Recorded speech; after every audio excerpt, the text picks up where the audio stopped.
Lord దేవుని యొక్క శక్తి కలిగిన నామానికి స్తోత్రం కలుగునుగాక. ఈరోజు దేవుని యొక్క వాగ్దానము అపోస్తలుల కార్యములు 13వ అధ్యాయము 47వ వచనము. నిన్ను అన్యజనులకు వెలుగుగా ఉంచి ఉన్నాను అని ఇక్కడ మనం చదువుతున్నాం. ప్రియులరా, ఈ లోకంలో నిన్ను నన్ను దేవుడు ఏర్పరచుకోవడానికి గల కారణం ఏంటంటే, విశ్వాసిగా ఉండొచ్చు, సేవకుడుగా ఉండొచ్చు. మన పట్ల దేవుడు ఒక ప్రణాళిక కలిగి ఉన్నాడు.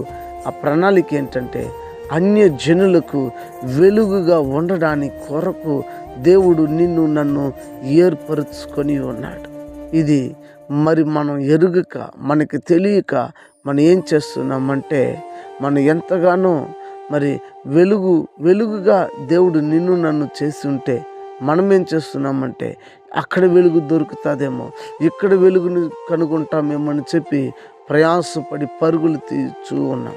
తద్వారా దేవుడు మనలో ఉంచబడినటువంటి వెలుగుని మీరు గమనించలేకపోతున్నారు, గుర్తించలేకపోతున్నారు.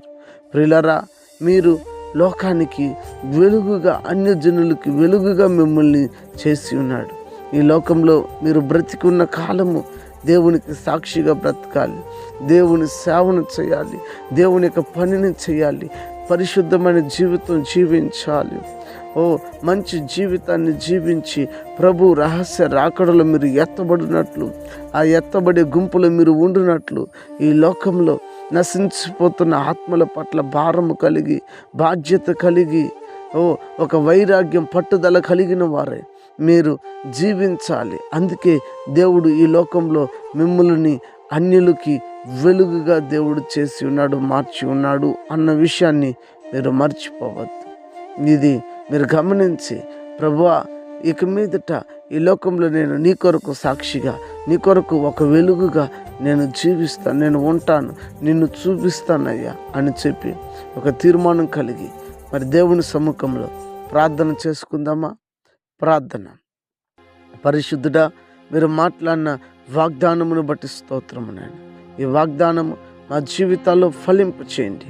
మేము లోకమునకు, అన్యులకు వెలుగుగా మమ్మల్ని చేసావు, అందులోకి స్తోత్రం.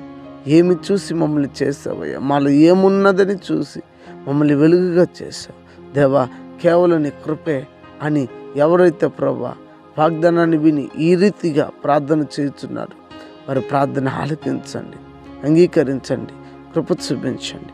అనారోగ్యం చేత ఉన్న వారికి ఆరోగ్యము, ఆర్థిక ఇబ్బందులో ఉన్న వారికి విడుదల, రక్షణ లేని ప్రజలకు రక్షణనిచ్చి ప్రతి వారిని నీ రాకడ కోసం సిద్ధపరచమని, ఘనత మహిమ స్తుతి మీరు పొందమని క్రీస్తు పేరిట వేడుకొని ఉన్నాము తండ్రి, ఆమెన్. God bless you. దేవుడు మిమ్మల్ని దీవించి ఆశీర్వదించునుగాక. ఆమెన్.